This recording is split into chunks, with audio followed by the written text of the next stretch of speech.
So you decided to bring your drone on holiday to capture some really fantastic shots.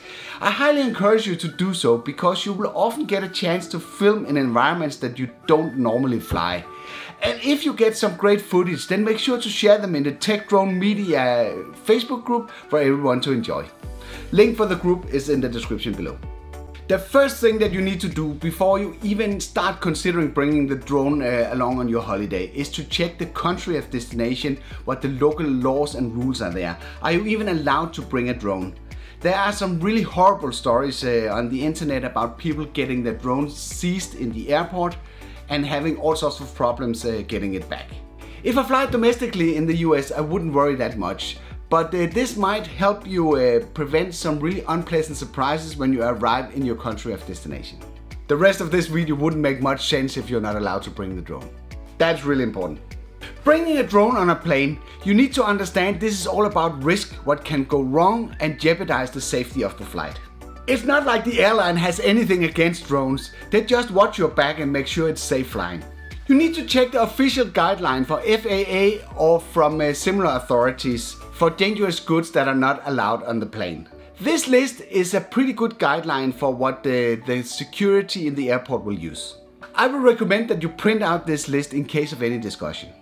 The airline that you decide to fly with might have stricter rules, so check their policy and print those out and bring them along as well. You would soon learn it's all about the batteries that are considered a fire hazard. With a drone, of course, you have the battery packs that you use for flying, but you also have a remote with a built-in LiPo battery.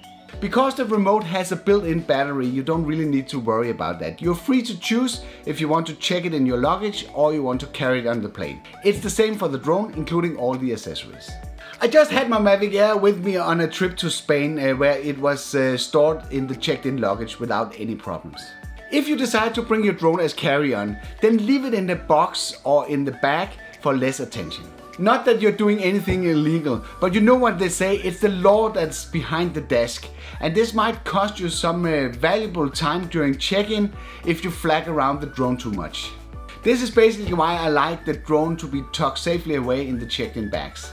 Some of you might think, wouldn't it hurt the sensitive electronics on the drone to be stored away in the checked-in luggage? Opposed to what most people think, the cargo bay in modern airplanes are actually pressurized and kept at a temperature that's slightly lower than what's inside the cabin. So there shouldn't be any problems with that.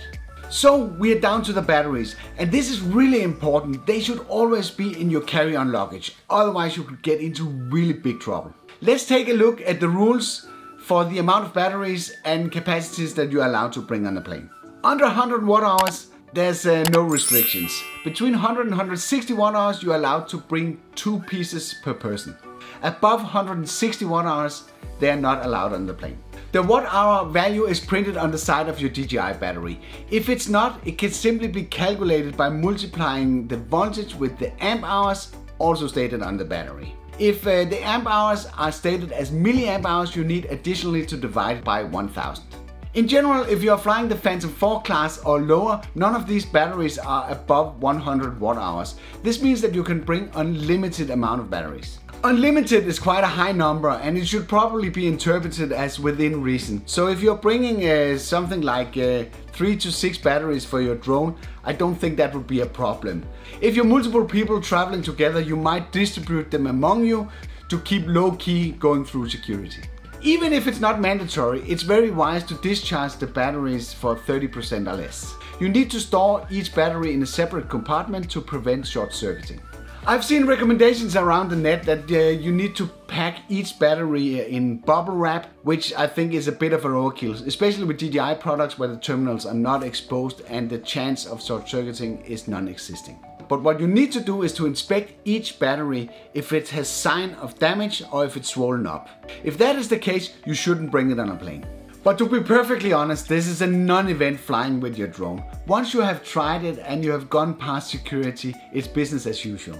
and nobody will stop you to check the charge on your LiPo batteries, etc, etc. So all these things mentioned in this video is something that will help you to go smoothly through the security. But don't make a big deal out of it during the security as mentioned. The person that is inspecting your luggage, he or she might not know as much about drones as you do. So even though you're right, you might be pulled aside for an annoying discussion that can last maybe 10-15 minutes. So no need to go there. Okay, let's recap.